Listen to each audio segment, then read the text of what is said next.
मोहतरम नाज़रीन, मुस्लिम लीग नून की तर्जमान और रुकन कौमी असम्बली मरियम औरंगज़ेब को अपने मदाह को सेल्फी की इजाज़त देना महंगा पड़ गया। रिपोर्ट्स के मुताबिक मरियम औरंगज़ेब नवाज शरीफ की वालदा बेगम शमीम अख्तर की जसे खाकी को वतन वापस लाने के हवाले से मीडिया को ब्रीफिंग दे रही थी। इसी दौरान उनके करीब एक मदाह आ खड़ा हुआ।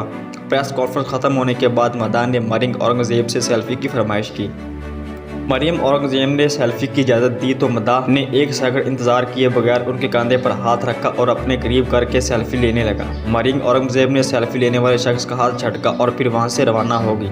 वाज़ेह है कि मरियम औरंगज़ेब ने प्रेस कॉन्फ्रेंस बेगम शमीम अख्तर की जस्दे खाके की वापसी से मुतल्लिक़ बात की। उन्होंने हमजा शहबाज और शहबाज शरीफ की पेरोल पर मशरूत रहाई को भी हुकूमत की शर्मनाक हरकत करार दे दिया है।